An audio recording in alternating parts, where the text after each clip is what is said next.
ces moments spéciaux pour le monde et notre pays également. Et nous sommes aujourd'hui et plus que jamais investis d'une mission délicate de vous apporter en le matin comme ça, très tôt, de la joie, un moment d'évasion et bien sûr tout en restant les pieds bien dans la réalité. Madame, Monsieur, bonjour et bienvenue à ce deuxième numéro de cette nouvelle semaine qui a démarré hier dans la gaieté et où nous continuerons aujourd'hui encore de vous apporter ce brin de joie pour, n'est-ce pas, vous distiller bien sûr de l'espoir et du courage. Bienvenue à tous et à toi aussi, Marcelin. Bonjour. Oui, merci ma très chère. Ça fait plaisir de sentir déjà la solidarité le matin comme ça. C'est vrai que nous sommes des humains, mais ce n'est pas facile également pour tout le monde. Ceux qui ont de la famille, que ce soit dans les pays infectés ou non, franchement, mais il faut garder son calme. Voici les 3 mots qu'on va répéter à foison ce matin. Garder son calme, ne pas céder à la panique. La Côte d'Ivoire est un grand pays. La Côte d'Ivoire est un pays solide. C'est le pays de Houphouët-Boigny, de la reine Pokou, de Didier Drogba,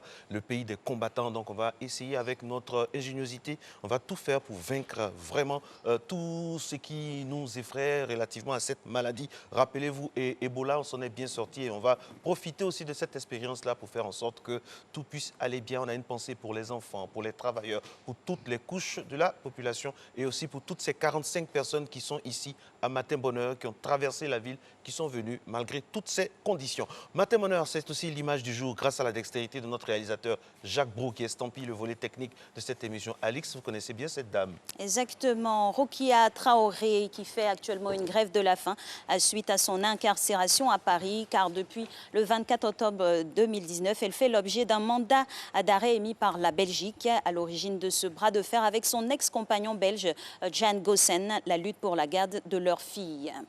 Okay.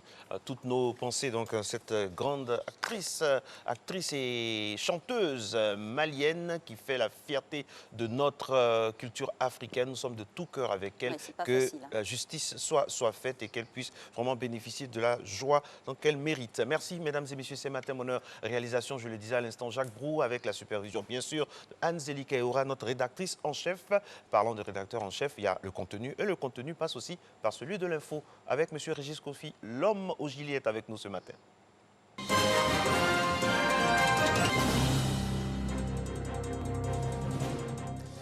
Bonjour à vous, Alix et Marco. Madame, monsieur, bonjour. Une seule page pour résumer l'actualité de ce mardi. L'actualité, vous le savez, c'est le coronavirus qui fait beaucoup de dégâts. 6 cas confirmés ont été enregistrés en Côte d'Ivoire. Le président de la République, Alassane Ouattara, a donc présidé hier une réunion du Conseil national de sécurité au cours de laquelle des mesures ont été prises pour lutter contre la propagation du coronavirus en Côte d'Ivoire, notamment la fermeture des écoles, des boîtes de nuit, cinémas et autres lieux de spectacle. Je vous laisse écouter la déclaration du secrétaire général de la présidence de la République, Patrick Hachi. Communiqué du Conseil national de sécurité. Le président de la République, son Excellence, M. Alassane Ouattara, a présidé ce lundi 16 mars 2020 une réunion extraordinaire du Conseil national de sécurité à laquelle a pris part le comité des experts du ministère de la Santé et de l'Hygiène publique. L'ordre du jour a porté sur un seul point, à savoir la situation de la pandémie de la maladie à coronavirus Covid-19 en Côte d'Ivoire. Suite à l'exposé du ministre de la Santé et de l'Hygiène publique sur l'évolution de la maladie à coronavirus, il ressort qu'à la date du 16 mars 2020, 6 cas confirmés ont été enregistrés à Abidjan. Tous ces cas, importés de France et d'Italie, dont 2 cas secondaires à Abidjan, ont été pris en charge par les services sanitaires. Il convient de noter que le premier cas est guéri et que l'état de santé des autres ne suscite pas d'inquiétude. Le ministre a également fait le point de situation de l'évolution de la maladie dans le monde et particulièrement en Afrique. Après analyse de la situation, le Conseil national de sécurité a été informé des dispositions prises à ce jour par le gouvernement pour faire face à cette pandémie et a décidé des mesures complémentaires suivantes. 1.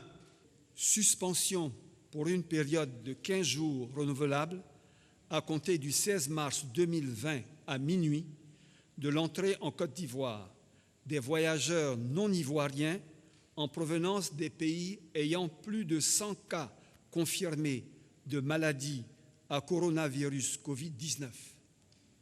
Les ressortissants ivoiriens et les résidents permanents non ivoiriens seront soumis à une mise en quarantaine obligatoire pour 14 jours dès leur entrée sur le territoire ivoirien dans les centres réquisitionnés par l'État. 2. Renforcement du contrôle sanitaire aux frontières aériennes, maritimes et terrestres. 3. Mise en quarantaine des cas suspects et des contacts des malades dans les centres réquisitionnés par l'État. 4. Fermeture de tous les établissements d'enseignement préscolaire, primaire, secondaire et supérieur pour une période de 30 jours à compter du 16 mars 2020 à minuit. 5. Respect d'une distance d'au moins 1 mètre entre les personnes dans les grandes surfaces, les maquis, les restaurants, les entreprises, la zone aéroportuaire et les lieux publics. 6. Respect des mesures d'hygiène corporelle, comportementale, hydrique et alimentaire, lavage des mains au savon, application des solutions hydroalcooliques, interdiction des salutations manuelles, accolades et embrassades, interdiction stricte de la consommation de la viande de brousse. 7. Fermeture des boîtes de nuit, des cinémas et des lieux de spectacle pour une période de 15 jours renouvelable à compter du 18 mars 2020 à minuit. 8. Interdiction des rassemblements de population de plus de 50 personnes pour une période de 15 jours renouvelable à compter du 18 mars 2020 à minuit. 9. Suspension de tous les événements sportifs et culturels nationaux et internationaux pour une période de 15 jours renouvelable à compter du 18 mars 2020 à minuit. 10. Ouverture de sites complémentaires équipés de prise en charge à Abidjan, à Bengourou, à Boasso, Bondoukou, Bouaké, Bouna, Daloa, Gagnoa, Korogo, Man, Odiéné, San Pedro et Yamoussoukro. 11. Gratuité totale du diagnostic et de la prise en charge de tous les cas suspects et confirmés de Covid-19. 12. Renforcement de la sécurité sanitaire des agents de santé, du personnel de la recherche, des forces de défense et de sécurité, des agents des zones aéroportuaires et de la plateforme portuaire dans la prévention du Covid-19. 13. Réactivation des comités départementaux de lutte contre les épidémies.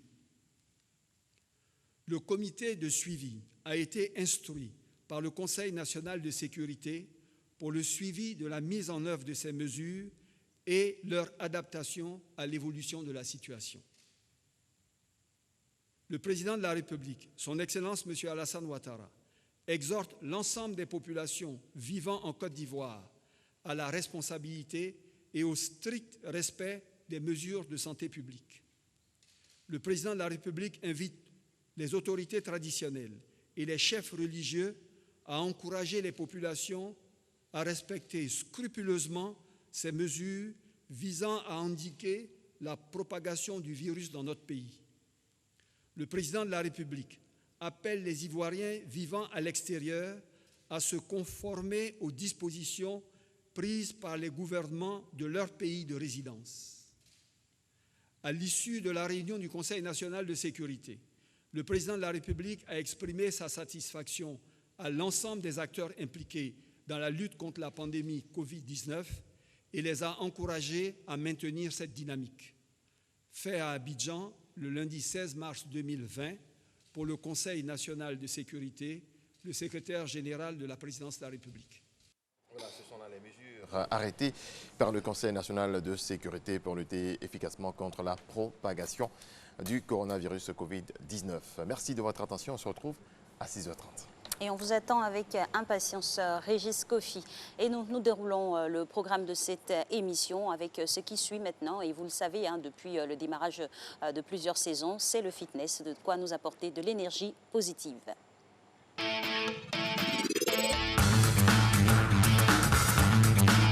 Bonjour, chez vous à la maison. Quoi d'abatteur pour vous servir. Aujourd'hui, séance d'étirement au sol, respiration et la séance à proprement dite. Les mains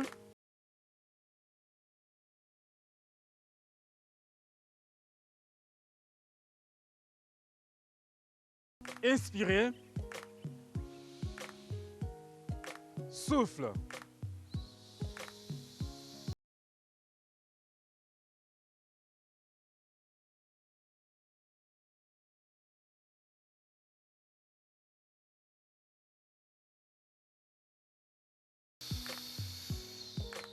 On part pour une dernière. Inspire. Et souffle. On va se relever et sortir la jambe du même côté que moi. Posez le pied loin devant. Entrelacez les doigts. Posez les genoux et poussez. 1, 2, 3, 4, 5, 6, 7 et 8. Revenez tout doucement en soufflant. On va croiser, mains opposées. Cherche pointe des pieds. Front genou si possible. 1, 2, 3, 4, 5, 6, 7 et 8. Reviens. Sors la jambe côté. Ça va? Sors le bassin. Inspire, pose la main et descends. 1, 2, 3, 4, 5, 6, 7 et 8. Pose la main côté. Le bout des doigts orienté droit devant. Sortez le bassin. Sortez la main. Et inspirez et restez. 1, 2, 3, 4, 5, 6, 7 et 8. On va changer de jambe. Sortez la jambe avant.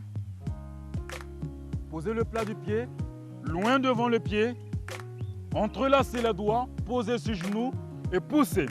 1, 2, 3, 4, 5, 6, 7 et 8. Reviens tout doucement. Posez le pied en flex, les mains en seconde. Croisez front genou si possible. 1, 2, 3, 4, 5, 6, 7 et 8. Reviens, les mains en seconde. Posez la jambe côté. Sortez la hanche et descendez. 1, 2, 3, 4, 5, 6, 7 et 8. Posez. Le bout des doigts orienté droit devant. Sortez le bassin et tirez. 1, 2, 3, 4, 5, 6, 7 et 8. La main au sol. Creusez tout et tirez. 1, 2, 3, 4, 5, 6, 7 et 8. On revient tout doucement là. Et sortez la jambe côté. Assis sur tapis. Pour vous qui êtes chez vous à la maison. Pour ceux qui ne pourront pas mettre la jambe à l'extérieur, envoyez-la à l'intérieur. Comme ceci. Ok? Montez les mains à la verticale. Inspirez un grand coup et descendez. 1, 2, 3, 4, 5, 6, 7 et 8. Et reviens. Posez la main sur le genou. Sortez la main à l'horizontale. Inspire et descends. Cherchez le point des pieds. 1, 2, 3, 4, 5, 6, 7 et 8. Toujours avec le sourire. Le sport, c'est la vie. C'est pas palable. On va changer de côté. Posez le pied en flex. Pour vous qui êtes chez vous à la maison toujours, vous ne pouvez pas mettre la jambe à l'extérieur. Envoyez-la à l'intérieur. Ça peut aller. Montez la main à la verticale. Inspirez. et descendez, front genou si possible. 1, 2, 3, 4, 5, 6, 7 et 8. Reviens. Posez la main, genou, sortez la main à l'horizontale, inspirez et descendez. 1, 2, 3, 4, 5. Séparons les jambes, les mains en seconde et croisez les jambes. Inspirez et grandis. 1, 2, 3, 4, 5, 6, 7 et 8. Le sport, c'est difficile, mais c'est vital. C'est vital, mesdames et messieurs, c'est vital. Et le mot vital n'a jamais été aussi important. Par ce temps qui court, on espère que vous êtes à la maison, que vous profitez de ces moments-là pour décompresser, parce que le maître mot, c'est garder son calme. On le répète, on le répétera à foison tout au long de ce rendez-vous. Le premier invité de notre matinale est là. Il est déjà là, habillé de son micro. Avec Dr Tabidredi Georges, nous parlerons d'indicamétrie et bien sûr de ressources humaines. On va savoir ce que c'est tout ça, voilà, parce que la vie continue. Il faut s'informer et faire en sorte qu'on puisse oublier cette psychose-là et garder son calme parce qu'on va vaincre cette maladie. Le monde a vécu beaucoup de batailles comme ça, ma très chère Alix. C'est pas ça qui va nous... Oui, ça ne va pas nous décourager. Et puis en plus, non, exactement, on a cette force de caractère là de pouvoir affronter l'adversité. On restera unis parce que c'est dans l'unité et puis le respect scrupuleux des mesures indiquées par le gouvernement qu'on va réussir à résorber cette maladie qui, ma foi, fait peur toutefois. Absolument. Mesdames et messieurs, Matin Bonheur se poursuit avec maintenant la partie de lecture des journaux. Lui, il a les yeux de lynx et il lit les journaux de loin. C'est sa spécialité, il s'appelle Renaud. C'est juste dans quelques secondes. Mais avant, et si on mangeait, ça vous dit? On peut manger quand même, hein? Oui, lavons les mains et puis on mange. Ouais, on se lave bien les mains. Quand on revient, on se lave les mains pendant le générique, le jingle, et puis après, on va manger. Allez-y.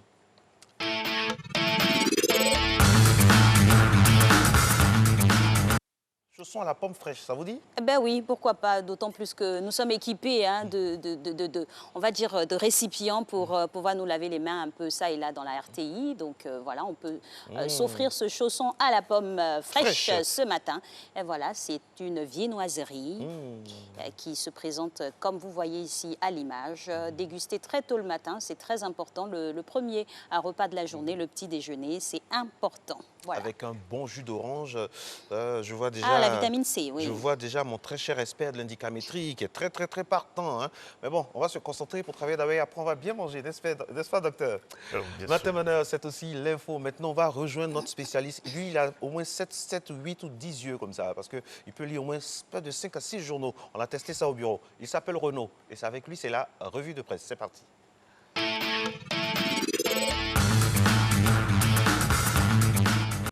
Bonjour monsieur. Bonjour Alix. Alors, on démarre cette revue de presse, bien sûr, avec ce qui cristallise à l'actualité, la lutte contre le coronavirus. Le gouvernement a arrêté des mesures. Bonjour Marco et bonjour à tous. Parmi ces décisions prises par le Conseil national de sécurité qui s'est réuni hier, on note notamment la fermeture des universités et écoles pour 30 jours, la suppression de tous les événements sportifs, culturels, nationaux et internationaux ou encore l'interdiction des rassemblements de plus de 50 personnes. Retrouvez le communiqué final de la rencontre d'hier dans Fraternité Matin de ce jour. Et le moins qu'on puisse dire, hein, mon très cher Renaud, c'est que les populations sont très, très inquiètes. Oui, les Ivoiriens, selon le quotidien, aujourd'hui ont peur. Le confrère indique qu'après l'annonce hier par le gouvernement des mesures qu'ils appelaient pourtant de tous leurs vœux, les populations sont rongées par l'inquiétude. Plus de précisions dans aujourd'hui de ce 17 mars 2020. Et le journal Smart s'adresse au coronavirus. Tout à fait. Le confrère le fait avec ces mots. Covid-19, alias coronavirus, tu ne gagneras pas cette guerre. Et il ajoute Côte d'Ivoire, France, USA. Voici les mesures prises pour te mettre sans pitié hors d'état de nuire. Selon le confrère, la pandémie dont le nombre de cas en Côte d'Ivoire s'élève désormais à 6, s'apparente à une guerre mondiale face à laquelle les mesures fortes arrêtées par les pays finiront par s'imposer. Et puis, des rumeurs font état de contamination dans le contingent français en Côte d'Ivoire. Et face à ces rumeurs, l'ambassade de France en Côte d'Ivoire a apporté un démenti formel, selon la note produite par les autorités françaises en Côte d'Ivoire, que vous pouvez retrouver dans le matin de ce jour. Aucun membre des forces françaises n'est atteint du Covid-19.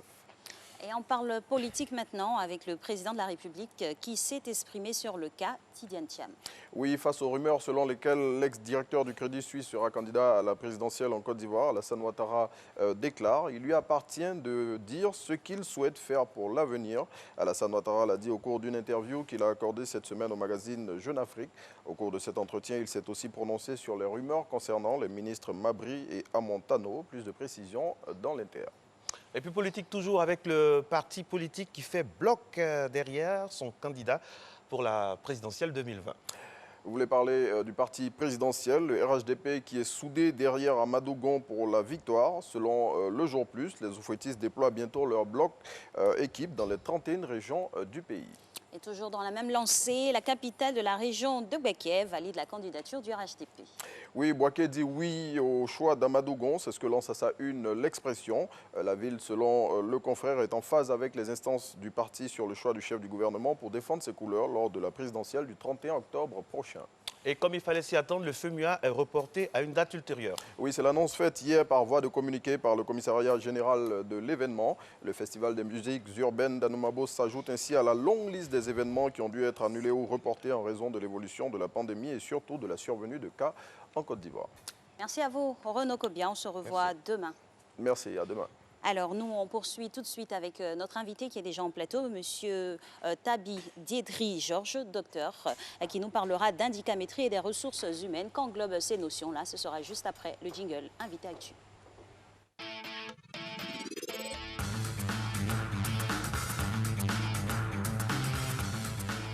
Docteur Tabi Georges, ou expert Tabi, comme on dit au niveau de la nomenclature de l'indicamétrie, nous fait l'honneur de sa présence sur le plateau. Indicamétrie et ressources humaines. On va essayer déjà de définir les thèmes. L'indicamétrie, c'est quoi? Bonjour, expert. Bonjour Alice, bonjour Marco. Il faut savoir que l'indicamétrie a été inventée par le professeur Diabaté Moustapha. L'indicamétrie, c'est une science qui étudie les indicateurs objectifs, classiques, et aussi les indicateurs subjectifs et quantifie leur effet sur l'être humain, sa communauté et son environnement. D'où, pour faire plus simple, l'indicamétrie, c'est la mesure des indicateurs. Très bien. Alors là, on a la définition du terme. Qu'est-ce qui fait l'originalité donc de l'indicamétrie?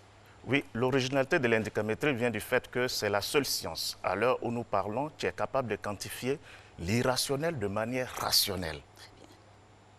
Alors justement, arrimé au thème du jour avec des ressources humaines, qu'est-ce que ça donne? Comment les ressources humaines peuvent profiter de la science indicamétrique? Oui, Marco, c'est très simple. Il faut savoir que l'homme est au début, au centre et à la fin de tout projet de développement. Et pour cela, il faut maîtriser, connaître l'homme, ses forces et ses faiblesses. C'est ainsi que le professeur Diabaté Moustapha, inventeur de la science indicamétrique, a mis au point des instruments qui sont capables de faire ressortir les forces et les faiblesses d'un sujet. D'accord. Pour être plus pratique, dites-nous dans quel domaine appliquons-nous l'indicamétrie? Vous avez dit à l'instant qu'on pourrait rendre rationnel ce qui est irrationnel dans les esprits cartésiens des uns et des autres. Comment cela se manifesterait? L'indicamétrie, d'abord, s'applique à toutes les sciences qui existent. Parce que l'indicamétrie les englobe et les humanise. Je prends un exemple. Lorsqu'on a en face, par exemple, d'Alice, quand Alice parle, on sait que c'est Alice. L'indicamétrie va aller plus loin pour faire sortir l'intrinsèque d'Alice. D'accord. C'est-à-dire le temps, l'énergie qu'elle va mettre en branle pour pouvoir animer son émission. L'indicamétrie est capable de quantifier l'intelligence, le taux d'intelligence d'Alice. Très bien. Donc l'indicamétrie, c'est pourquoi on dit qu'elle quantifie l'irrationnel. Or, l'irrationnel est dosé à 58% et le rationnel à 42%. D'accord. Alors, c'est très importante. Absolument. C'est dans ce ordre d'idée-là qu'on parle souvent quand on lit un peu vos œuvres de carte d'identité capacitaire intrinsèque et vous arrivez à établir la carte capacitaire. C'est quoi tout ça? Oui, la carte d'identité capacitaire est l'un des instruments parmi les 13 instruments que le professeur Diabaté Moustapha, inventeur de la science, a mis au point. Et la carte d'identité capacitaire permet, lorsqu'elle est établie pour un sujet, permet de le connaître et faire ressortir les forces et les faiblesses. Je prends un exemple, le taux de communication d'un sujet. La carte d'identité capacitaire est capable de révéler cela. le nombre de minutes que le sujet doit mettre en prière pour que sa prière puisse monter. La carte d'identité capacitaire est capable de quantifier cela. Et vous nous donnez des informations qui se révèlent aujourd'hui être peut-être une aubaine avec la situation que nous vivons. Alors, on va s'arrimer toujours au sujet des ressources humaines. Quelle technique utilise l'indicamétrie pour gérer justement les ressources humaines? Vous savez, là où il y a des hommes, il faut toujours s'attendre à des conflits, il faut toujours s'attendre à des chevauchements. Et l'indicamétrie a résolu cela. D'où, en indicamétrie, lorsqu'il s'agit d'un poste, par exemple un poste à pouvoir, il suffit de faire l'étude du poste. L'étude du poste va émettre une énergie. Et les différents candidats, lorsqu'on va établir leur carte capacitaire, on verra lequel des candidats correspond à l'énergie que véhicule le poste. En ce moment-là, lorsque le gérant va recruter ce sujet, il va pouvoir gagner en temps, en espace et en finance, puisque ce sujet va pouvoir rendre ce que l'entreprise attend de lui. Expert Tabi, il y a un poste par exemple de directeur commercial à pourvoir. Comment l'indicamètre, puisque c'est comme ça qu'on les appelle, va essayer de recruter le candidat idéal? L'indicamètre va d'abord faire sortir le profil du poste. Il va faire sortir le profil du candidat. Il va regarder les missions qui sont assignées au profil du poste. À partir de là, lorsque l'indicamètre va bâtir la carte capacitaire des différents candidats, il sera à même, à l'aise de pouvoir dire « Monsieur X est bien pour ce poste » parce que, par exemple, dans le cas de ce poste directeur, dans ce cas, il faut que le sujet ait certains indicateurs stratégiques performants, tels que le taux de mobilisation en indicamétrie, tels que le régulateur, le Y16, qui va permettre au gérant de pouvoir s'abattre, de pouvoir être dans l'adversité, de pouvoir résister aux pressions, parce que là, il a besoin de résultats, et aussi la com, pour pouvoir mieux faire véhiculer ses idées. Alors, qui peut se procurer la carte d'identité capacitaire intrinsèque? Alice, tout le monde peut se procurer la carte d'identité capacitaire intrinsèque, du sujet lambda jusqu'aux dirigeants. Parce que la carte d'identité capacitaire permet de vous connaître, de savoir dans quel domaine d'activité vous allez exceller. Donc, la carte d'identité capacitaire est faite pour tout le monde. L'indicamétrie et les ressources humaines, on va revenir avec vous dans quelques instants seulement. Expert Tabi, je rappelle avec vous que nous parlions de choses très très intéressantes qui va aider, c'est un instrument qui va aider bien sûr tous les responsables des ressources humaines et c'est fondé par le professeur Diabaté Moustapha. Diabaté Moustapha. Alors, Matin Monnaie se poursuit avec d'autres blocs et on revient tout juste après avec notre expert.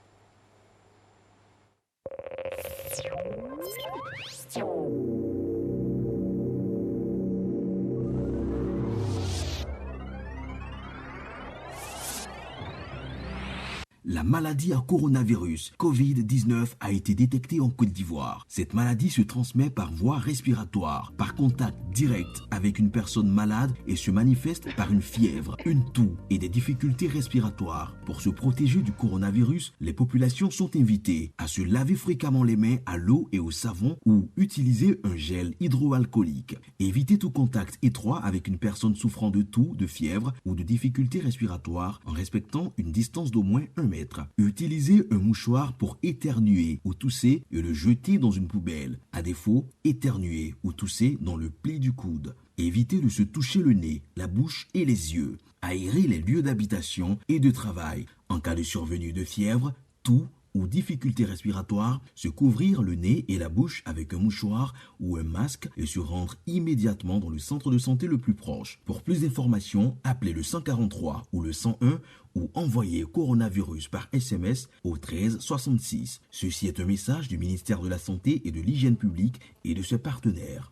La maladie à coronavirus Covid-19 a été détectée en Côte d'Ivoire. Cette maladie se transmet par voie respiratoire, par contact direct avec une personne malade et se manifeste par une fièvre, une toux et des difficultés respiratoires. Pour se protéger du coronavirus, les populations sont invitées à se laver fréquemment les mains à l'eau et au savon ou utiliser un gel hydroalcoolique. Évitez tout contact étroit avec une personne souffrant de toux, de fièvre ou de difficultés respiratoires en respectant une distance d'au moins 1 mètre. mettre. Utilisez un mouchoir pour éternuer ou tousser et le jeter dans une poubelle. À défaut, éternuer ou tousser dans le pli du coude. Évitez de se toucher le nez, la bouche et les yeux. Aérez les lieux d'habitation et de travail. En cas de survenue de fièvre, toux ou difficultés respiratoires, se couvrir le nez et la bouche avec un mouchoir ou un masque et se rendre immédiatement dans le centre de santé le plus proche. Pour plus d'informations, appelez le 143 ou le 101 ou envoyez coronavirus par SMS au 13 66. Ceci est un message du ministère de la Santé et de l'Hygiène publique et de ses partenaires.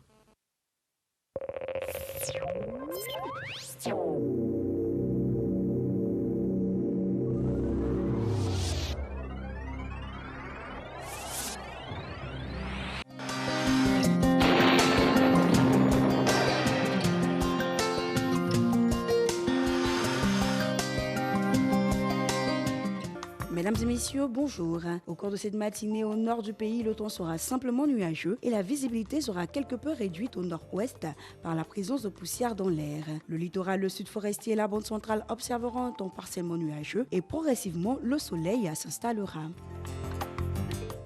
Pour les températures de cette matinée, 27 degrés à Abidjan et à Diaké, 25 degrés à Bondoukou, Boaké et Daloa, 26 à Dimbokro, 25 degrés à Gagnoa et Korogo, 24 à Mo et Odiene, 26 degrés à San Pedro, Sassandra, 25 à Tabou et enfin 26 degrés à Yamoussoukro. L'après-midi, dans les régions du sud forestier, du littoral et de l'ouest, l'effet combiné de l'humidité et de l'insolation sera favorable à la formation d'orages isolés, parfois accompagnés d'averses de pluie. Dans les régions du nord, on aura des éclaircies et des passages nuageux, accompagnés parfois d'averses en milieu ou en fin de période. Pour les températures de l'après-midi, 32 degrés s'affichera à Abidjan, 33 à Adiaké, 37 à Bondoukou, 36 degrés à Boaké, 35 à Daloa, 37 degrés à Dimbokro, 35 à Gagnoa, 36 degrés à Korogo, 35 à Mont, 36 degrés à Odiene, 32 à San Pedro, 33 degrés à Sassandra, 32 à Tabou et enfin 36 degrés à Yamoussoukro. Merci de nous avoir suivis et très belle journée à toutes et à tous.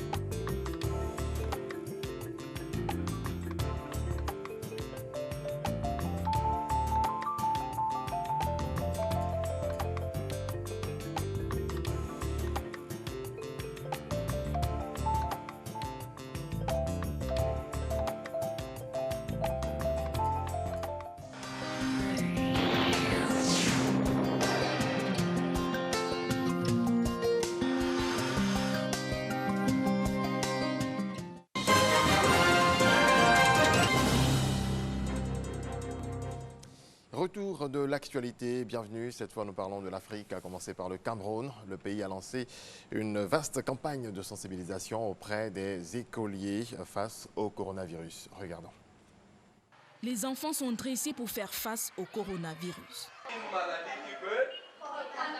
Depuis que le virus est marqué sur le tableau de l'alerte, une suite de recommandations oriente les gestes du quotidien. Petit exemple, comment se saluer entre camarades. Pour éviter que si peut-être quelqu'un a le coronavirus qui m'est touché, je nettoie mes mains avec le désinfectant.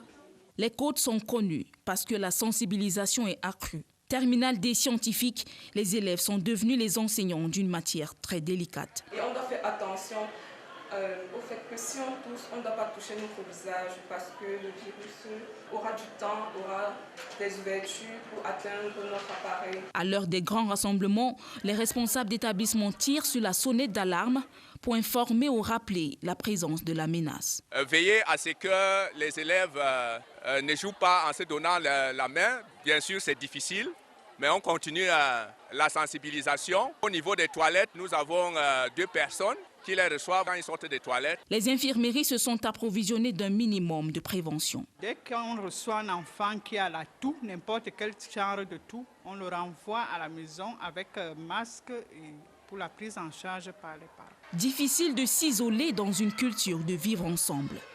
Pour respecter les prescriptions, les élèves gardent une distance chaleureuse pour ne pas laisser passer cet ennemi du contact physique. Au Gabon, la vente des pangolins flanche avec le coronavirus. L'animal est en effet soupçonné par une équipe de chercheurs chinois d'avoir transmis la maladie Covid-19 à l'homme sur un autre marché de gibier à Wuhan, en Chine. Résultat inattendu de la pandémie qui ébranle le monde entier. Sur les marchés gabonais, donc, les vendeuses ont perdu leurs meilleurs clients. Plusieurs d'entre elles affirment que les acheteurs chinois venaient à l'ouverture du marché pour rafler toutes leurs offres, mais qu'ils ont désormais disparu. En Ouganda, le président Yoweri Museveni aurait décidé de reporter les élections présidentielles initialement prévues l'année prochaine à 2023 en raison du coronavirus. La vie des Ougandais est plus importante que toute autre chose. J'ai consulté mes ministres et nous pensons qu'il est raisonnable de suspendre les élections jusqu'en 2023, aurait déclaré Museveni. Tous les candidats doivent désormais suspendre leur campagne et rester à l'intérieur.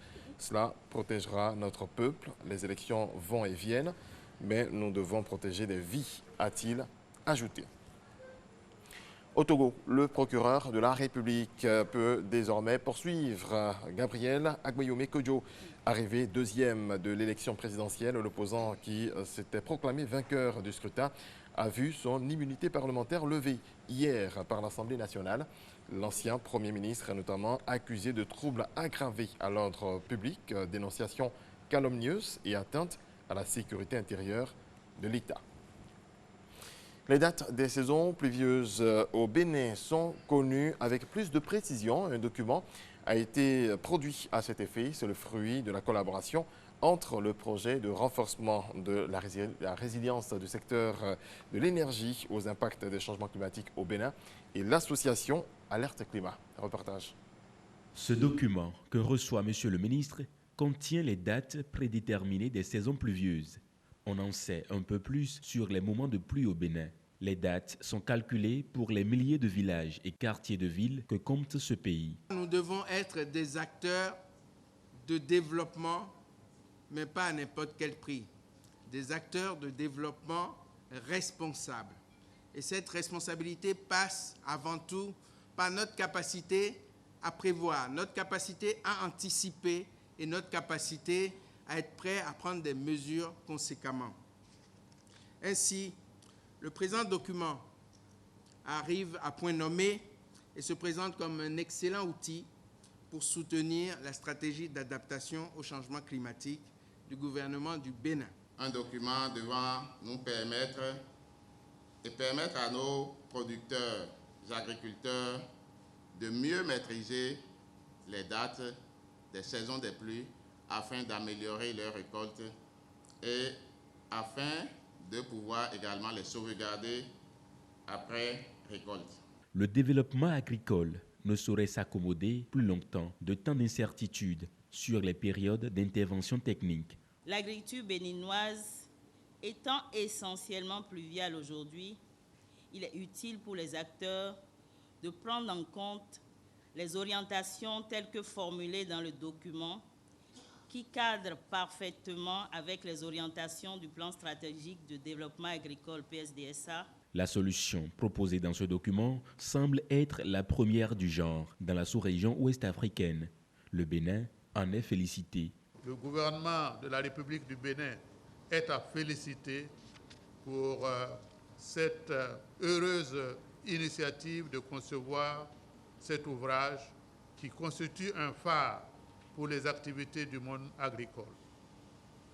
Toutes mes félicitations vont également aux chercheurs et aux membres du comité technique et du comité de pilotage, ainsi que l'équipe du projet de renforcement de la résilience du secteur de l'énergie aux impacts des changements climatiques. C'est plus qu'une solution. La connaissance des dates prédéterminées des saisons pluvieuses ouvre des perspectives pour des stratégies en faveur d'un développement, celui résilient au changement climatique. Du football pour terminer avec la finale de la Ligue africaine des champions qui se jouera le 29 mai prochain au stade de Japoma à Douala au Cameroun. C'est ce qu'a annoncé hier la Confédération africaine de football CAF. C'est pour la première fois qu'une finale de la compétition se joue sur terrain neutre et un seul match, car le passé, elle se joue en 2 phases, aller et retour. L'actualité revient à 7 h. Merci de votre attention. Merci Régis Kofi, à tout de suite. Et nous poursuivons nos échanges avec le docteur Tabi Diedry-Georges. Nous avons sur ce plateau, c'est un grand bonheur d'être instruit à cette science vieille de plus de 50 ans maintenant, qui aujourd'hui pourrait être une aubaine pour ce qui se passe. Alors, quelle technique pourrait-on utiliser ou quelle technique l'indicamètre pourrait être utilisé pour vaincre la situation actuelle avec le coronavirus? OK. Vu la situation actuelle, l'indicamètre va faire l'étude du coronavirus, ce qui a été fait. Et lorsque nous mettons en branle la génétique capacitaire du coronavirus, ce qu'on dit ADN, on se rend compte que le coronavirus est très virulent et il attaque directement le système immunitaire. C'est pourquoi on constate que c'est les vieilles personnes et les personnes qui ont la santé fragile qui succombent facilement à la maladie. Donc, l'indicamétrie propose là des stratégies, pas des traitements, mais des stratégies pour pouvoir renforcer le système immunitaire des sujets de manière naturelle, en proposant par exemple la consommation du jus de gingembre. Je dis bien en proposant la consommation du jus de gingembre en fonction de votre taux glycémique. Donc, vous devez faire attention au sucre, aux épices. Consommez au moins 2 verres par jour, c'est-à-dire 1 verre matin, 1 verre le soir. Ça permet de renforcer de manière naturelle le système immunitaire. En plus, le sujet doit suivre avec vigueur tous les systèmes mis en place par l'OMS et relayés par l'État ivoirien, c'est-à-dire lavage des mains, et faire attention, éviter les salutations, etc. Comment l'indicamètre garde son calme face à une telle situation? Oui. Hormis le volet où on peut manger, prendre un médicament, mais est-ce qu'il y a des techniques indicamétriques pour qu'on puisse vraiment être zen dans ces situations difficiles-là? Oui, puisque l'indicamétrie, comme je vous l'ai dit, c'est la science de la globalité. Donc l'indicamètre arrive à calmer son calme parce qu'elle va faire une étude microchronoprofil pour voir dans le temps à quel moment le pic de la crise va baisser, va chuter. Et l'indicamètre, à partir de la carte d'identité capacitaire, est capable de se connaître, connaît ses forces et ses faiblesses. Et vis-à-vis d'une situation par telle, si c'est que de nature il panique rapidement, en ce moment-là, il se coach puisqu'il sait qu'il ne doit pas paniquer pour éviter la panique. D'accord. Et dans un tel cas qu'est le nôtre, où nous avons aujourd'hui 6 cas déclarés, le rôle de l'indicamètre dans cette situation actuelle, ce serait quoi? Le rôle de l'indicamètre, d'abord, c'est d'accompagner les personnes infectées, parce que l'infection ne veut pas dire qu'ils sont déjà décédés. On peut contracter la maladie, la preuve en est, on en guérit aussi. Oui, certaines sont sorties. Ouais. Donc, du coup, l'indicamètre va jouer le rôle de psychologue. Essayer de demander à la population de garder le calme. À la limite d'entrer en contact avec nous pour pouvoir échanger, pour savoir les gestes et les techniques à faire chez eux.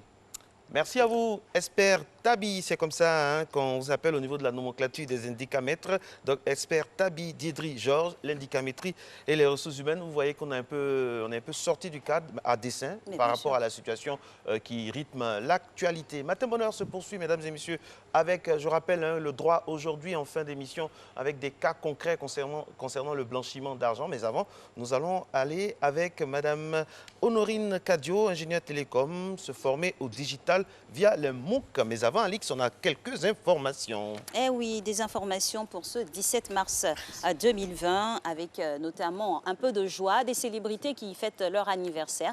On va démarrer avec chez nous ici. Monsieur Frédéric Ewimewe souffle une bougie de plus, comme on aime l'appeler, Highlander. Il ne vieillit jamais. Désormais, c'est la légende. La légende souffle une bougie de plus. Joyeux anniversaire à vous, monsieur Et oui. Icône intemporelle de notre musique, qui ne vieillit jamais. On n'a même pas besoin de mettre sa photo en illustration. Vous savez déjà que Frédéric Ewi transcende Si vous avez une image de lui, c'est lui. Il n'a pas changé. L'image que vous aviez en 1989 avec Aïbebou, à 2000 avec 200%, 300%, c'est toujours Mewé, toujours en forme. Il nous a donné, lors d'une émission de l'année passée, une recette. On va vous dire ça tout à l'heure. Il faut faire son ménage. Voilà, il faut faire son ménage et puis laver soi-même ses dessous. Exactement. Voilà, ça, ce sont les topos jeunesse de Frédéric Ewi. Ça poursuit donc le conducteur, mesdames et messieurs, avec maintenant une dame qui va nous parler dans le cadre e-digital de ce qu'on appelle les MOOC. Et nous, on est MOOC de tout ce qui est digital. On y va.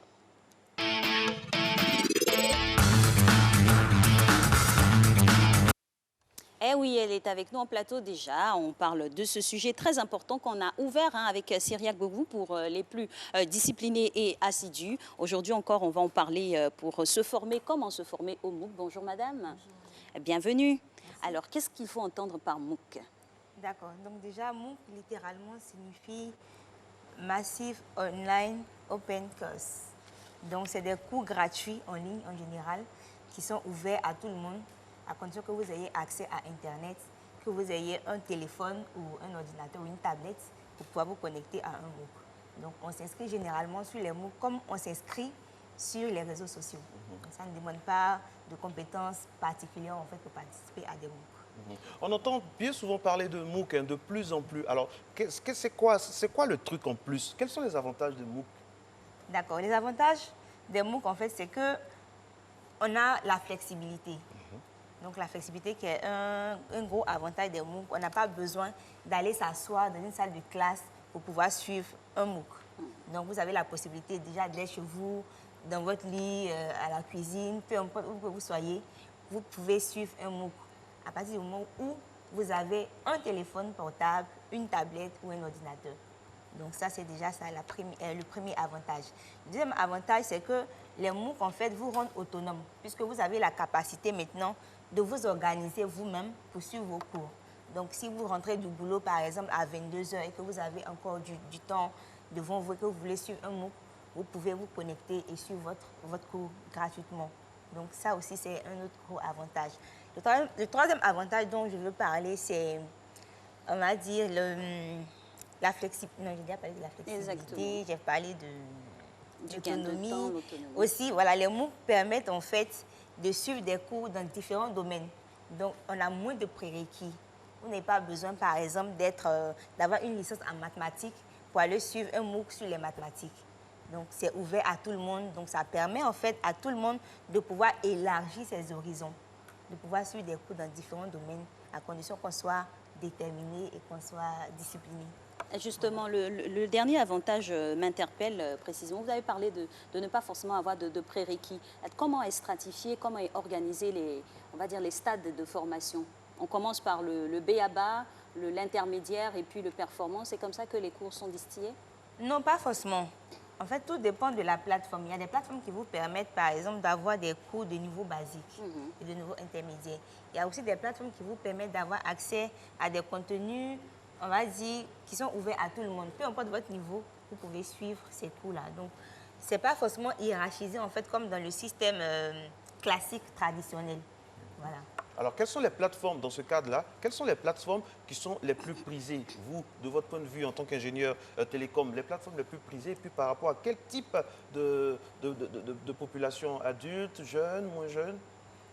Alors, les plateformes les plus prisées en 2020, aujourd'hui, on a la plateforme Open Classroom, qui est une plateforme que j'aime personnellement, parce que sur cette plateforme-là, vous pouvez trouver en fait des cours qui sont vraiment liés au digital. Si vous avez envie de vous perfectionner dans le digital, je recommande fortement Open Classroom. C'est l'une des plateformes les plus demandées aujourd'hui. Vous pouvez trouver plus de 1900 cours en ligne sur cette plateforme-là. Et dans les recherches, j'ai vu aussi que sur cette plateforme, on a déjà été formé plus de 45 millions de personnes qui sont déjà connectées sur la plateforme. Donc, c'est une plateforme qui est accessible. Et ce que j'aime aussi sur cette plateforme, c'est qu'on a la version mobile. Donc, aujourd'hui, tout le monde est en train de partir vers ça. Donc, sur votre téléphone, vous téléchargez l'application mobile et vous avez la possibilité de suivre votre cours partout. Alex, nous avons Oui. c'est très important hein, parce que la dernière fois avec M. Syria Boubou, c'est la même chose, on a abordé cela.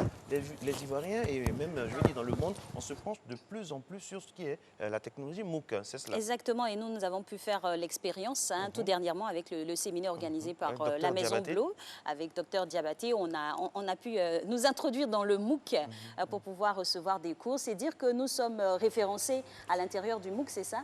Dès lors où on a participé à un seul cours, on est référencé à l'intérieur?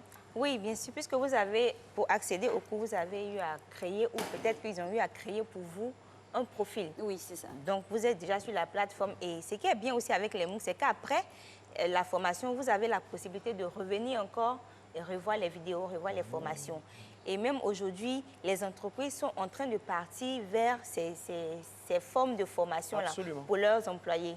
Donc, c'est pour dire que c'est quelque chose d'innovant, c'est quelque chose qui apporte de la valeur, qu'on soit employé ou qu'on soit étudiant, qu'on soit en train de se reconvertir. On a l'avantage de pouvoir profiter des MOOC. Ok. En tout cas, vraiment, c'est du pain béni hein, pour tous les spécialistes au niveau de la formation parce que c'est très pratique. Les MOOC, on ne le dira jamais assez. Alors, comment suivre un MOOC efficacement? D'accord. Pour mon expérience personnelle, je pense que pour suivre un MOOC de façon efficace, il faut beaucoup d'autodiscipline et beaucoup d'organisation. Parfois, on est frustré parce qu'on s'inscrit à des MOOC qu'on n'arrive pas forcément à suivre. On s'inscrit, on commence le cours et une semaine après, on abandonne. Donc, les astuces que je pourrais donner pour les personnes qui veulent suivre les MOOC, c'est déjà d'avoir un objectif précis en allant suivre un MOOC. Donc, par exemple, si vous êtes étudiant en marketing et que vous souhaitez augmenter vos capacités en termes de marketing, vous avez cet objectif-là. Vous savez que vous faites ce cours-là pour pouvoir atteindre cet objectif. C'est cela qui va vous motiver jusqu'à la fin. Ensuite, il faut pouvoir s'organiser. Il faut s'organiser personnellement, prévoir dans son agenda des plages horaires précises auxquelles on se connecte pour suivre ses cours et être vraiment discipliné pour y arriver. C'est la discipline, hein, le maître mot pour pouvoir valider ces MOOC. Justement, après validation de ces MOOC, les diplômes, certificats obtenus grâce à cette formation-là, sont-ils reconnus par toutes les instances? Aujourd'hui, la plupart des DRH reconnaissent les MOOC. Même si les MOOC ne délivrent pas forcément des diplômes, en général, c'est des certificats qu'on vous délivre à la fin des MOOC. Ce sont des choses qui sont vraiment prises en compte. Quand vous mentionnez sur votre CV que vous avez suivi des MOOC, ça donne un message à l'employeur, c'est que vous êtes discipliné, c'est que vous êtes proactif, c'est que vous êtes acteur de votre propre formation. Et ça, ce sont des compétences que la plupart des entreprises recherchent aujourd'hui. Donc, c'est vraiment un avantage pour tout un chacun de pouvoir faire des MOOC et de les mentionner sur notre CV. Et ce que j'aimerais dire aussi, c'est que la plupart des grandes universités dans le monde ont aussi des plateformes de MOOC. Vous allez prendre une université comme Harvard, elle a une plateforme de MOOC qui est accessible à tout le monde. Vous avez sur cette plateforme-là des cours gratuits. C'est pareil pour l'université de Stanford. Ok. On va revenir avec notre invité, hein, le temps pour nos collaborateurs d'arranger son micro. On va aller avec notre réalisateur Jacques Brou, parler donc, vous le savez, hein, de l'actualité, les consignes d'usage par rapport au coronavirus avec cette vidéo donc, qui nous permet de voir un peu tout ce qui est à faire hein, dans le cadre bien sûr de la protection par rapport au Covid-19. Merci à Jacques Brou. Je rappelle des mesures d'usage pour le coronavirus que vous constatez maintenant. Voilà. Exactement. Se protéger et puis garder son calme. Il faut se protéger, se laver les mains avec du savon ou gel à base d'alcool, tousser dans le coude, ne pas se saluer, être à des distances de 1 mètre au minimum. Et puis les numéros au niveau de l'appel, c'est le 143, le 101 et puis le 225, bien sûr, l'indicatif pour ceux qui appellent de l'extérieur, 49 13 17 36. Surtout, on ne le dira jamais assez, ne pas céder à la panique et garder sont calmes. Exactement, rester toujours calme dans cette situation qui est inédite pour le monde entier, il faut le dire. Et donc respecter scrupuleusement toutes ces mesures préventives, ça nous évitera encore de propager d'autres cas de contamination. Alors on poursuit avec vous, Madame Kadio, toujours parlant des MOOC. Vous nous avez parlé de grandes universités référencées dans le monde quant aux formations qui ont des plateformes de MOOC, mais sont-elles distillées dans les langues adaptées pour chaque continent? Aujourd'hui, on a des MOOC qui sont distillés dans plusieurs langues. Vous avez des plateformes comme Coursera, sur laquelle vous pouvez trouver des MOOC en 14 langues. Donc, c'est-à-dire que la langue, aujourd'hui, n'est pas un frein à l'apprentissage. Et on a aussi beaucoup de plateformes de MOOC francophones. Au début, quand moi, je découvrais les MOOC en 2013, on avait pratiquement tous les MOOC en anglais. Mais aujourd'hui, les choses ont évolué. On a beaucoup de MOOC en français et on a même des plateformes comme MyMOOC, qui est un annuaire sur lequel vous pouvez retrouver plus de 276 sites de MOOC. Alors, Honorine Kadio, dites-moi, tout à l'heure avant vous, on a reçu un monsieur qui nous a vraiment plu, monsieur l'expert Tabi au niveau de l'indicamétrie. Si par exemple, il veut mettre l'indicamétrie, des cours d'indicamétrie sur le MOOC, comment il fait? C'est quoi le processus? C'est quoi le procédé? Alors, aujourd'hui, vous avez une plateforme comme Udemy qui donne la possibilité à des formateurs de mettre leurs cours en ligne.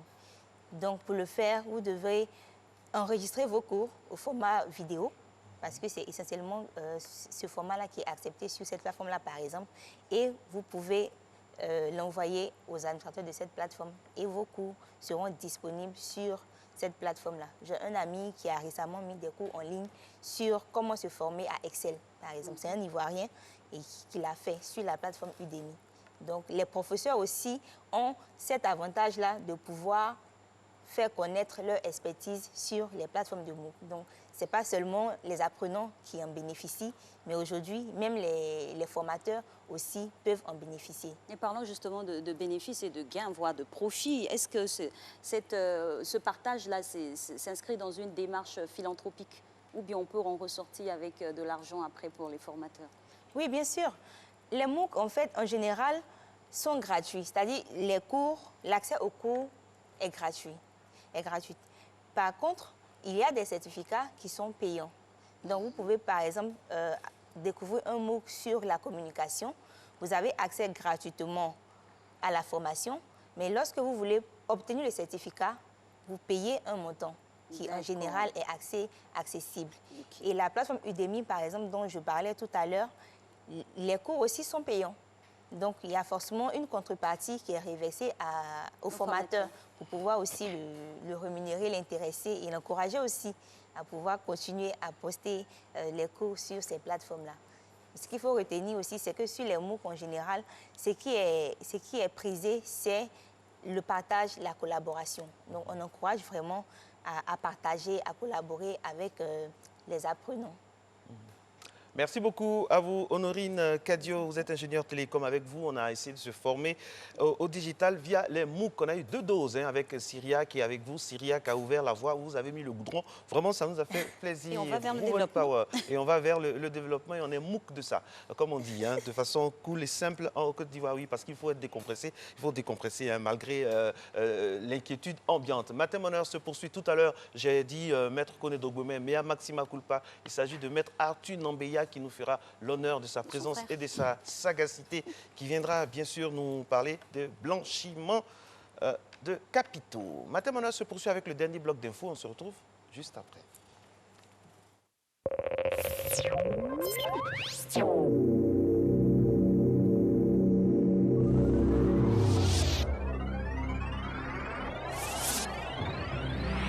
La maladie à coronavirus Covid-19 a été détectée en Côte d'Ivoire. Cette maladie se transmet par voie respiratoire, par contact direct avec une personne malade et se manifeste par une fièvre, une toux et des difficultés respiratoires. Pour se protéger du coronavirus, les populations sont invitées à se laver fréquemment les mains à l'eau et au savon ou utiliser un gel hydroalcoolique. Évitez tout contact étroit avec une personne souffrant de toux, de fièvre ou de difficultés respiratoires en respectant une distance d'au moins 1 mètre. Utilisez un mouchoir pour éternuer ou tousser et le jeter dans une poubelle. À défaut, éternuer ou tousser dans le pli du coude. Évitez de se toucher le nez, la bouche et les yeux. Aérez les lieux d'habitation et de travail. En cas de survenue de fièvre, toux ou difficultés respiratoires, se couvrir le nez et la bouche avec un mouchoir ou un masque et se rendre immédiatement dans le centre de santé le plus proche. Pour plus d'informations, appelez le 143 ou le 101 ou envoyez coronavirus par SMS au 13 66. Ceci est un message du ministère de la Santé et de l'Hygiène publique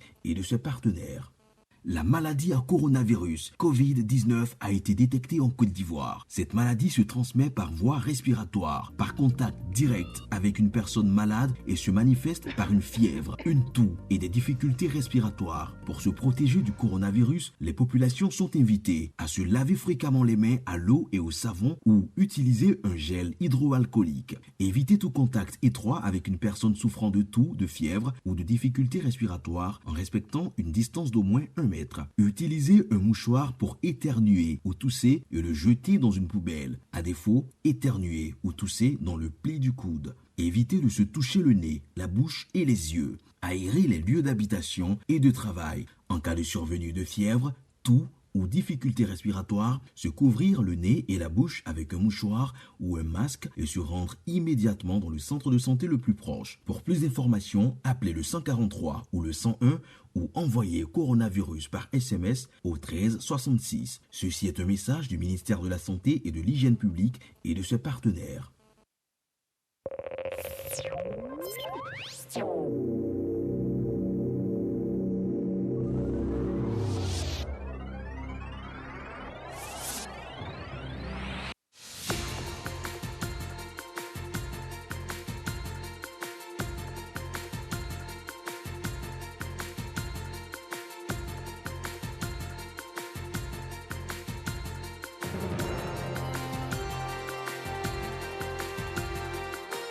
Ça fait l'actualité, votre nouvelle émission de décryptage sur RTI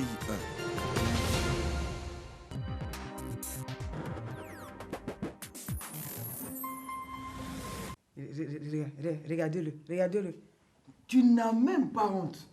Depuis le week-end que tu es sorti, c'est seulement maintenant que tu rentres. Ça dit que tu n'as même pas pensé un seul instant à ta femme que je suis. Hein? Elle est où? Attends, j'ai une femme dans cette maison. J'ai dit, comme nous tous, dans la couche, là, on est célibataires, est-ce qu'on ne peut pas s'arranger? Attends, s'arranger comment? Non. Bon, ce que je vais te dire là, si tu es d'accord, c'est que c'est vrai. C'est-à-dire, toi, en attendant là, toi, tu perds ma tisa. C'est de moi tu parles? Solo. Où est place dans cette maison-là et puis tu veux faire venir ta nièce? Toi-même, tu vois très bien qu'on est dans une chambre-salon. On va se débrouiller. Et puis j'ai besoin d'elle pour mon commerce. Écoute, ne me dis pas ça. Ne me dis surtout pas qu'on va se débrouiller. C'est parce qu'on ne peut pas se débrouiller qu'on a envoyé notre fille chez ma mère. Et puis ta nièce là, tu vois très bien qu'elle est grande. Où elle va dormir? Où elle va s'échanger? Faut pas fâcher. Tous les samedis à 12h25 sur RTI 1.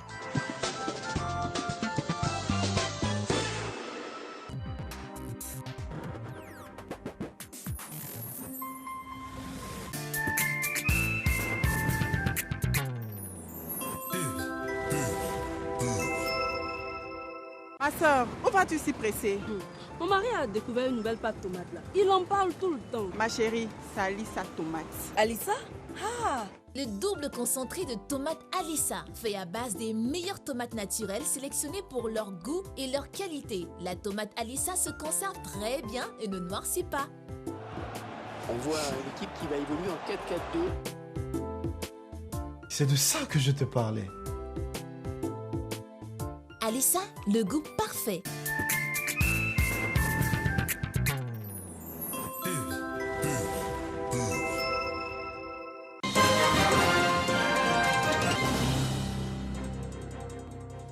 Merci d'être avec nous dans ce rendez-vous de l'actualité internationale.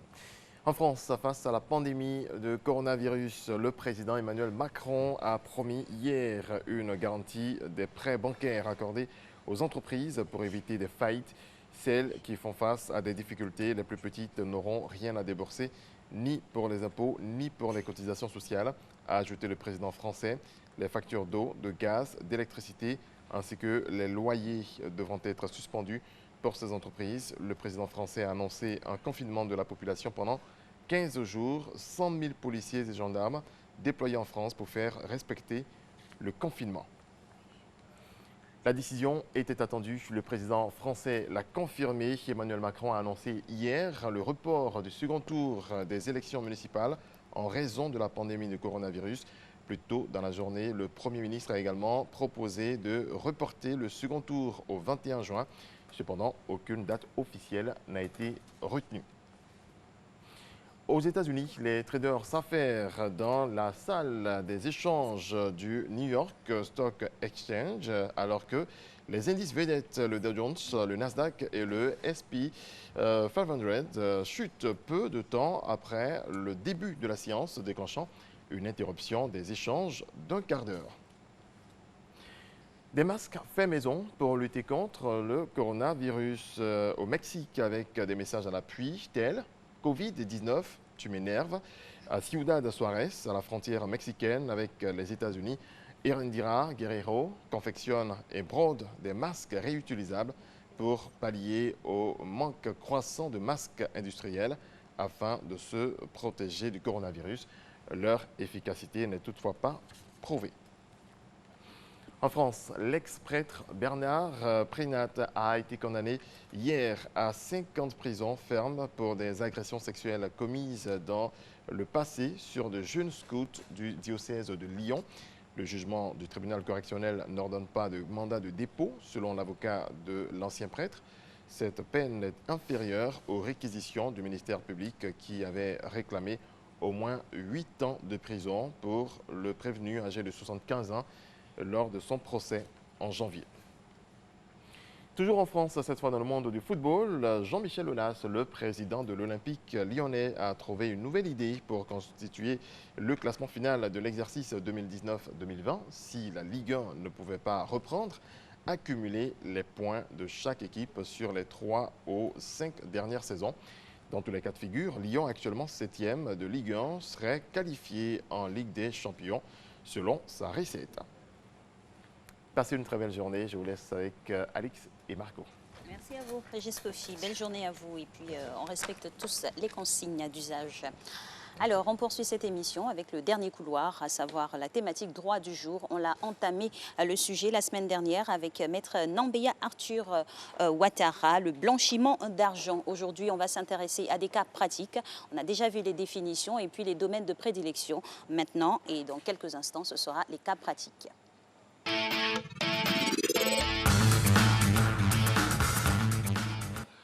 Oui, bienvenue à cette séquence droit que vous appréciez de plus en plus. Merci infiniment. Aujourd'hui, avec Maître Arthur Nambeya Ouattara, nous allons parler bien sûr de blanchiment d'argent. On va s'appuyer bien sûr sur la loi 2016-992 du 14 novembre 2016 relative à la lutte contre le blanchiment des capitaux et le financement du terrorisme, loi qui a été promulguée, on vous le rappelle, le 26 janvier 2017. À travers des cas pratiques, nous allons vraiment revenir là-dessus avec Maître. Premier cas, mesdames et messieurs, avocat alpin, même si Maître va commencer par des considérations et rappels, un élève de 17 ans remet la somme de 500 000 francs CFA à sa mère comme cadeau. Y a-t-il soupçon de blanchiment de capitaux?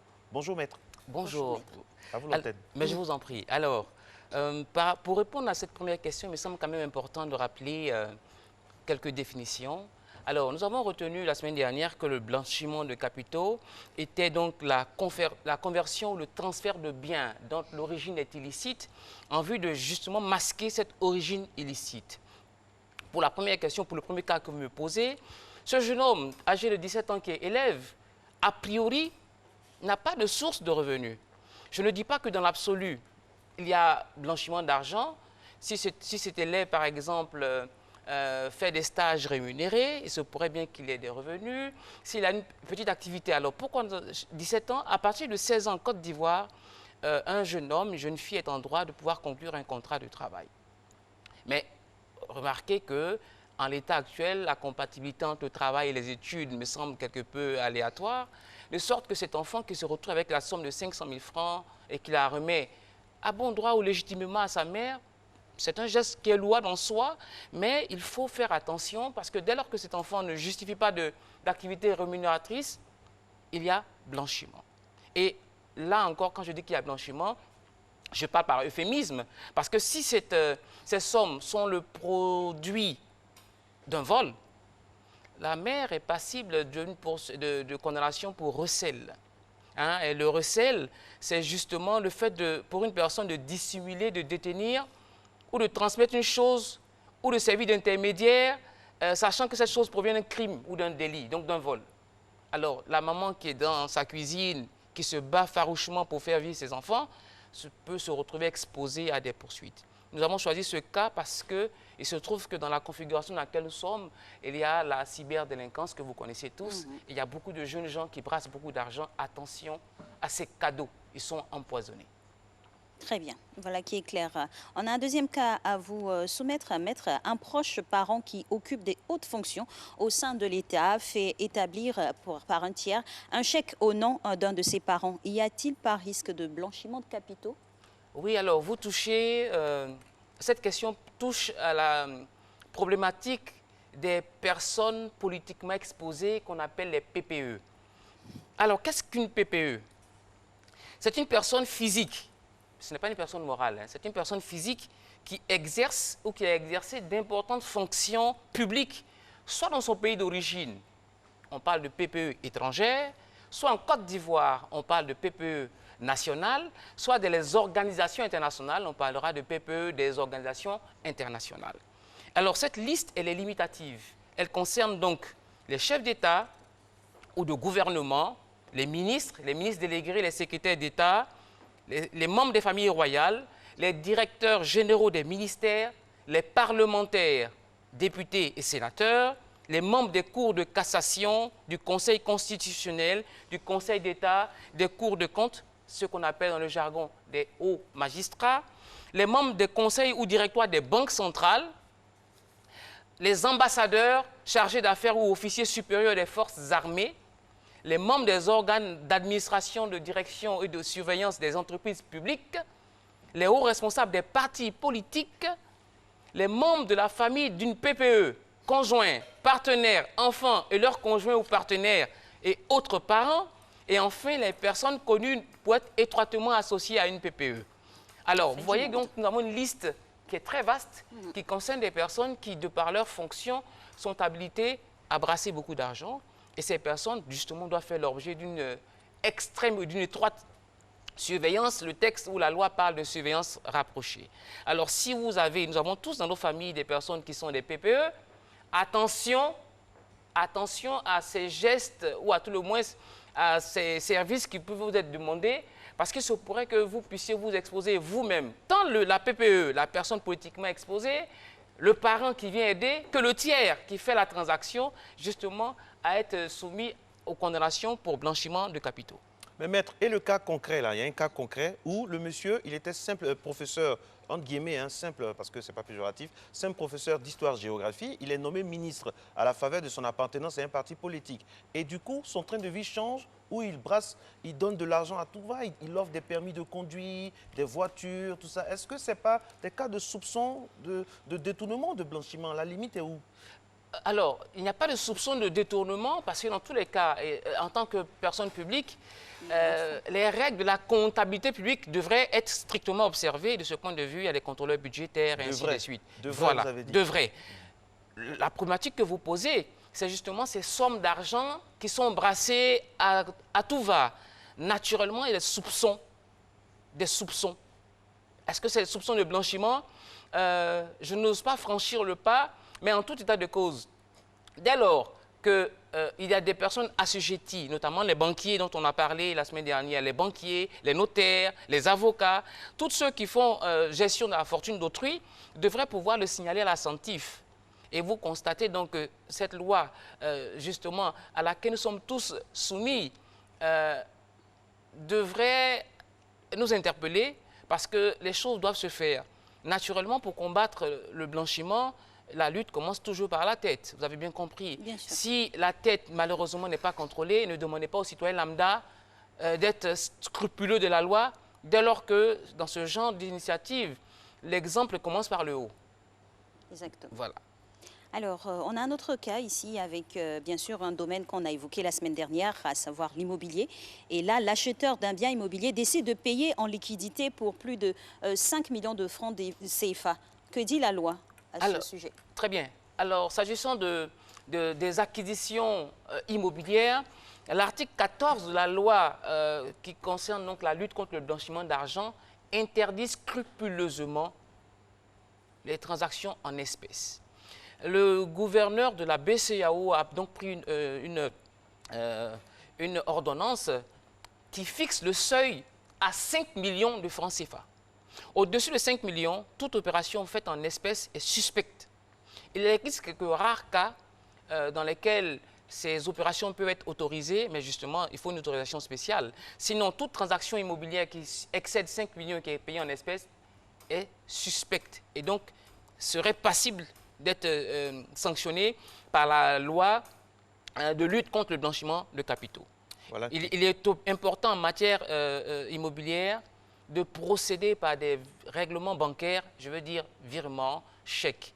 Et on en parlait un peu la semaine dernière, il serait bon que l'État mette les pieds dans le plat pour que les paiements passent par la caisse de dépôt et de consignation pour éviter justement, naturellement pour retracer ces opérations et pour éviter tout soupçon de blanchiment.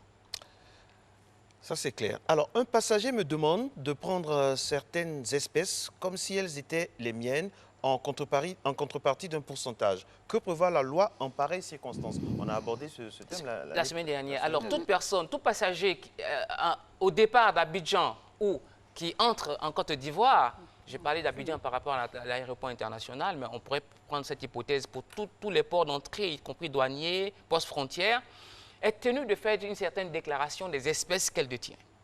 Et dans notre exemple, on a un passager qui apparemment a des fortes sommes et donc sait très bien qu'il existe un seuil et donc décide de, en griffe, trouver des personnes qui vont lui servir un peu de mule. On va dire ça comme ça, l'exemple n'est pas forcément très à propos. Alors, il se trouve que si, en cas de fausse déclaration, les personnes qui se rendront coupables de telles déclarations sont passibles de poursuites judiciaires. Alors, il se trouve que lorsque les autorités compétentes ont des soupçons, les sommes sont consignées contre récépissé, la CENTIF est informée et le procureur de la République prend la suite. Donc, potentiellement, on peut se retrouver très mal embarqué dans une affaire où apparemment, on ne verrait que son petit bénéfice. Hein, parce que généralement, on vous donne un petit pourcentage de quelque chose, mais ça arrondit un peu les fins de mois, mais ceci dit, c'est extrêmement dangereux. Voilà, donc il faut faire très, très attention. Très attention donc aux commissions qu'on pourrait exécuter. Alors, une connaissance me demande de lui établir une fausse facture pour justifier certaines affaires en contrepartie d'une petite commission. Bien, toujours la petite commission pour intéresser. Je rappelle toujours que le blanchiment concerne justement la dissimulation de l'origine illicite de fonds ou de biens. Il est imprudent de participer sciemment à l'établissement des fausses factures, puisque vous avez bien compris que le but est de dissimuler donc l'origine du bien, et c'est bien ce qui est interdit par l'article 7 de la loi qui concerne la lutte contre le blanchiment d'argent. Il s'agit de la participation à l'un des actes ou le fait de commettre, d'aider ou d'inciter quelqu'un à le commettre ou à conseiller ou enfin d'empêcher une personne qui aurait commis de tels actes de subir les rigueurs de la loi. Donc dès lors qu'on se mettrait dans ce jeu, je pense que c'est plus risqué pour celui qui veut apporter son aide parce que les peines d'amende ou à tout le moins l'incrimination prévoient le triple des montants blanchis. On ne peut plus clair. Je vous aime de plus en plus sur ce plateau pour votre ton direct. Un trafiquant de drogue demande à sa petite amie d'occuper un de ses appartements afin de ne pas les laisser vides ou d'utiliser un des véhicules de luxe est-ce que cela n'est pas dangereux pour la petite amie en question? Ah ben si, mais si. Gardez en tête que ce que la loi réprime, c'est aussi l'acquisition, la détention ou l'utilisation d'un bien dont l'origine est illicite.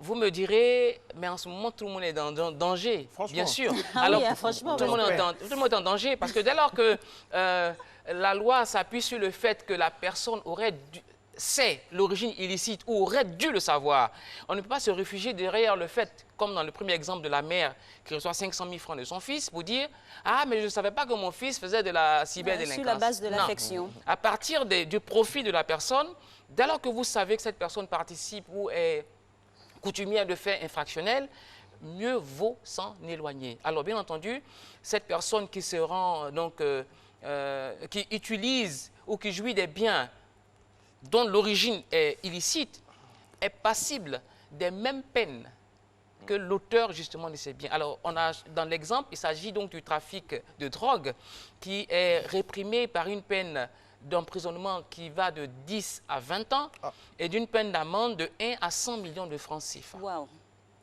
Alors, attention à nos amis, attention à nos relations. Vous constatez des appartements qui sont vides. À Abidjan, on vous demande d'y habiter sans payer le moindre loyer. Posez-vous 1000 fois la question de savoir pourquoi une telle gentillesse. C'est clair. De toutes les façons, il faut travailler toujours pour obtenir ce qu'on veut. Exactement, exactement. Et honnêtement.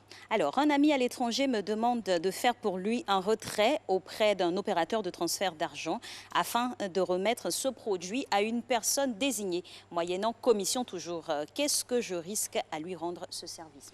Bien, il faut se poser la question de savoir pourquoi le transfert n'est pas fait directement au bénéfice de la personne qui est censée recueillir ces sommes. Voyez, pendant que je parle, il y a beaucoup de nos concitoyens qui sont justement condamnés, qui ont été condamnés par les juridictions pour avoir pris part à ce genre d'opération. Hein, c'est vrai que notre jeunesse est quelque peu désœuvrée et quand il y a une petite opportunité de se faire un peu de sous, on se dit non, on ne fait pas de mal. Si on fait du mal, on fait du mal parce qu'on participe à une activité de blanchiment de capitaux. Et s'agissant donc de ce genre d'opération, demandez à votre ami qui est à l'étranger d'émettre le billet ou le virement ou le transfert à l'ordre de son parent qui est ici. Vous ne courez aucun risque. Ce faisant, ce type d'affaires vient mettre en œuvre ou souligner le caractère transnational de la lutte contre le blanchiment d'argent. Parce que naturellement, certainement que l'activité illicite a eu lieu à l'étranger et sous le couvert de la loi pénale locale, on se dit, dès lors qu'il y aura un transfert en Côte d'Ivoire, c'est clean ici. Non, ce n'est pas clean. Dès lors que ce n'est pas clean dans le pays d'origine, ça ne peut pas être clean dans le pays de destination. Donc faisons très, très attention parce qu'on veut rendre service à des amis et on se retrouve après à la maison d'arrêt. Maître, une préoccupation directe. Je suis à Berlin et je veux faire du rapatriement de capitaux et je rassemble 15 personnes dans un endroit où on envoie l'argent, bon, pour ne pas citer les noms, un centre de transfert d'argent. Et je donne des sommes exactes à 15 personnes différentes, avec des noms différents, pour envoyer de l'argent à 15 autres personnes différentes sur le sol ivoirien. Est-ce qu'on peut poursuivre l'organisme de transfert d'argent dans ce cadre-là? Alors, vous savez, ce qui est... Pour répondre frontalement, je vous dirais dans l'absolu, non, sauf s'il y a connivence. Ces personnes qui se livrent à ce genre de jeu sont très au fait des lois. Excusez-moi de vous couper, mais 15 personnes, la même somme, ça peut être 1 500 €. 15 personnes viennent faire en même temps 1 500 €. Ça ne doit pas éveiller de soupçons? Non, ça ne peut pas éveiller de soupçons à partir du moment où il n'existe pas de lien juridique entre ces personnes. Ce sont des noms différents. Il y a des failles, Marco, Alix, moi, nous sommes des personnes différentes. Si nous venons faire une opération à 1 500 €, donc à 1 million de francs CFA, ça ne devrait pas alerter. Là où il devrait y avoir l'alerte, ce serait que tous ces virements soient faits au bénéfice d'une seule personne. En ce moment, la société de transfert ici à Abidjan devrait automatiquement en informer, faire la déclaration de soupçon pour dire ah, attention, il y a Maître Nambeya qui se présente à nos guichets, qui a reçu 50 virements de 1 million, c'est suspect. Mais dès lors qu'on choisit, dès lors que des personnes qui sont désignées comme étant destinataires sont des personnes totalement différentes, il s'agit d'opérations individuelles. Et ne perdons pas de vue que les opérations bancaires aussi sont frappées par le sceau de la confidentialité. Alors, ce que le banquier fait, le banquier, lui, dès lors qu'il constate qu'il y a des soupçons, bon, il alerte la CENTIF qui, elle, fera des investigations ultérieures. Mais en l'état actuel, je vous dirais non, sauf s'il y a connivence. Et ce que nous avons constaté devant la juridiction, ce sont des personnes qui auraient pu retirer des sous sans être les véritables destinataires. Ça, c'est ce qu'on a vu au tribunal. Un transfert est fait pour Marco, et puis un tiers se présente et avec les codes de Marco, arrive à se procurer les sommes qui lui sont destinées. Ça également, c'est une nouvelle typologie d'infraction, mais toujours est-il que dans le cas du blanchiment, il s'agit de veiller à ce que, comme je le disais, on ne puisse plus occulter l'origine illicite des fonds ou des biens. Donc, dans le cas que vous avez choisi, malheureusement, a priori, on ne peut pas établir de connivence. Alors, dans le prolongement, bien sûr, de ce cas pratique-là, il n'est pas rare de constater, hein, ici, avec les différentes banques, des comptes qui ne sont pas alimentés fréquemment et du coup, par peut-être des entrées exceptionnelles, on a des arrivées de fonds. On se voit des fois questionné même par le gestionnaire de compte. Est-ce que là, on peut parler de blanchiment d'argent quand ce n'est pas fait de manière transactionnelle? C'est des dépôts? Un dépôt en soi n'est pas... ne manifeste pas une infraction. Vous savez, le banquier a de nous un profil. Il a un profil. Il a un compte bancaire qui ne fonctionne quasiment pas. Et du jour au lendemain, il reçoit 50 millions, 10 millions, 200 000. Il est obligé de vérifier dans le profil de ce compte-là, est-ce que ce n'est pas une anomalie? Si c'est une anomalie, la santé doit en être informée. Mais sinon, dès lors qu'on a un virement de somme d'argent, virement fait de façon légale, le banquier est tenu de demander la documentation. Mais malgré la fourniture de la documentation, s'il estime qu'il y a encore des soupçons, il en informe la CENTIF qui fera la procédure de transfert au procureur de la République, qui choisira un juge d'instruction au fin d'arriver à des poursuites. Mais dans l'absolu, il faut passer par le circuit bancaire. C'est tout ce qui est important, mais ceux qui se livrent justement au blanchiment d'argent, justement, visent justement à intégrer le circuit bancaire. Oui. Parce que dès lors qu'ils ont intégré le circuit bancaire, il n'y a plus de blanchiment. L'opération devient légitime, licite. Et c'est ça, en fait, la lutte, c'est d'empêcher que des sommes qui sont issues de crimes ou de délits ne puissent intégrer le circuit économique pour être finalement blanchies. Maître, je voulais juste qu'on revienne avant la fin de cette émission sur les personnalités politiques, les personnalités, les hautes autorités, les PPE, on va dire ça comme ça. Dites-moi concrètement. Donc, si on suit votre logique, ça veut dire qu'on doit faire exactement la déclaration de biens. C'est important. Alors qu'il y a des personnalités, il y a des personnalités qui ne le font pas. Ou bien peut-être on s'est fait, mais nous, on ne sait pas. Bon, encore qu'on devait savoir parce que nous sommes le contribuable. Ça doit être automatique.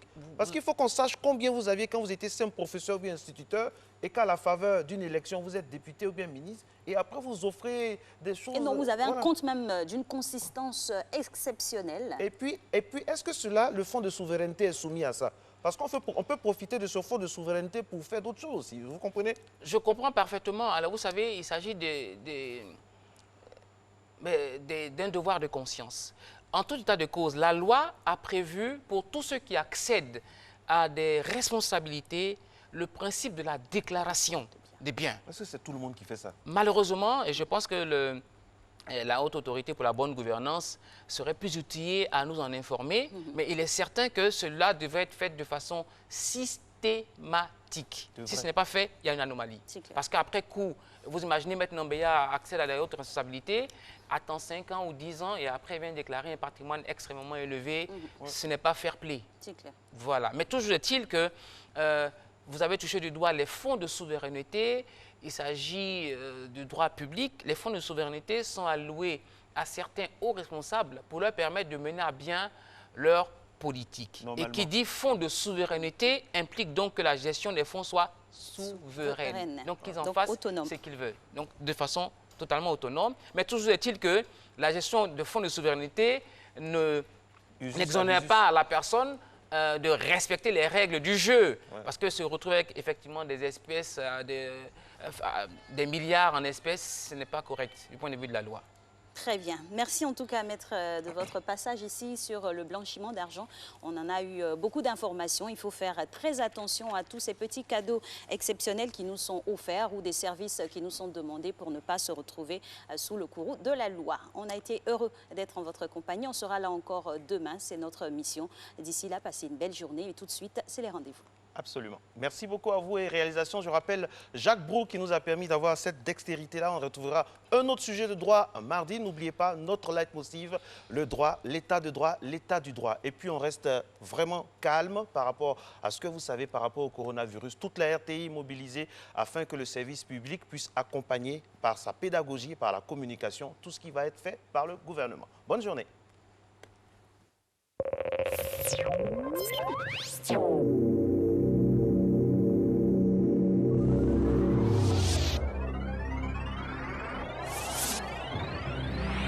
La maladie à coronavirus Covid-19 a été détectée en Côte d'Ivoire. Cette maladie se transmet par voie respiratoire, par contact direct avec une personne malade et se manifeste par une fièvre, une toux et des difficultés respiratoires. Pour se protéger du coronavirus, les populations sont invitées à se laver fréquemment les mains à l'eau et au savon ou utiliser un gel hydroalcoolique. Éviter tout contact étroit avec une personne souffrant de toux, de fièvre ou de difficultés respiratoires en respectant une distance d'au moins 1 mètre. Utilisez un mouchoir pour éternuer ou tousser et le jeter dans une poubelle. À défaut, éternuer ou tousser dans le pli du coude. Évitez de se toucher le nez, la bouche et les yeux. Aérez les lieux d'habitation et de travail. En cas de survenue de fièvre, toux ou difficultés respiratoires, se couvrir le nez et la bouche avec un mouchoir ou un masque et se rendre immédiatement dans le centre de santé le plus proche. Pour plus d'informations, appelez le 143 ou le 101 ou envoyez coronavirus par SMS au 13 66. Ceci est un message du ministère de la Santé et de l'Hygiène publique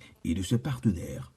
La maladie à coronavirus Covid-19 a été détectée en Côte d'Ivoire. Cette maladie se transmet par voie respiratoire, par contact direct avec une personne malade et se manifeste par une fièvre, une toux et des difficultés respiratoires. Pour se protéger du coronavirus, les populations sont invitées à se laver fréquemment les mains à l'eau et au savon ou utiliser un gel hydroalcoolique. Éviter tout contact étroit avec une personne souffrant de toux, de fièvre ou de difficultés respiratoires en respectant une distance d'au moins 1 mètre. Utilisez un mouchoir pour éternuer ou tousser et le jeter dans une poubelle. À défaut, éternuer ou tousser dans le pli du coude. Évitez de se toucher le nez, la bouche et les yeux. Aérez les lieux d'habitation et de travail. En cas de survenue de fièvre, toux ou difficultés respiratoires, se couvrir le nez et la bouche avec un mouchoir ou un masque et se rendre immédiatement dans le centre de santé le plus proche. Pour plus d'informations, appelez le 143 ou le 101 ou envoyez coronavirus par SMS au 13 66. Ceci est un message du ministère de la Santé et de l'Hygiène publique